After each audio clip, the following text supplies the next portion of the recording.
ఇసుక క్వారీలలో ఏ విధంగా దోపిడీ జరుగుతా ఉన్నదని చెప్పి మన ఇక్కడ ఏదైతే లారీ అసోసియేషన్ లేఖ ఏదైతే ప్రభుత్వ ప్రధాన కార్యదర్శికి రాసిందో అది పెద్ద ఎత్తున దుమారం రేపుతా ఉన్నది. ఒకసారి ఆ లేఖను కనుక పరిశీలించినట్లయితే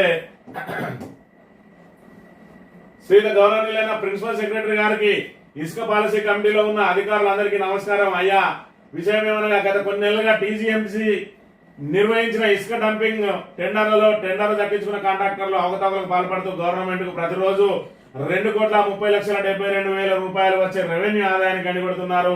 ప్రతి ఒక్క లారీకి టీజీఎండిసి ఆన్లైన్ లో 14 చక్రాల లారీకి 32 టన్నులు, 16 చక్రాల లారీకి 30 టన్నులు బుకింగ్ చేసుకుని ఇసుక క్వారీలకు వెళ్తున్నాము. ఇసుక క్వారీలకు వెళ్లిన తర్వాత అసంతరంగం అక్కడ మొదలైతుందట.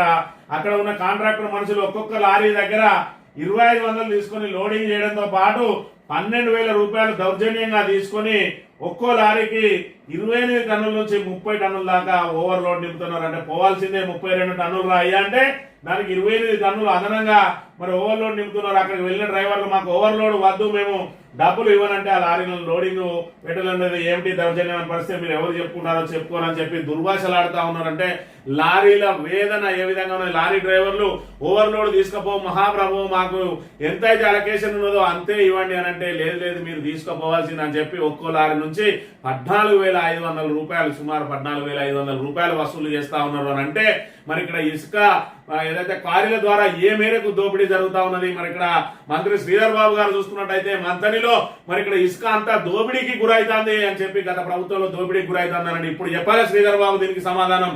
దోపిడీకి గురవుతున్నది ఎక్కడ నుంచి, ఎవరు దోపిడీకి గురి చేస్తా ఉన్నారు? మరి మీరు రాగానే 2 రోజులలో ఇసుక లారీలను ఆపేస్తా ఉన్నాడు. మరి నిత్యం ఇక్కడ ప్రాణాలు తీస్తా ఉన్నాయి. మొన్న అడవి సోమనపల్లి దగ్గర, అదే విధంగా నిన్న రోజున కాటారం దగ్గర ఆ 2 కాళ్ళు కోల్పోయిండు ఒక యువకుడు బైక్ ను ఢీకొనడం ద్వారా.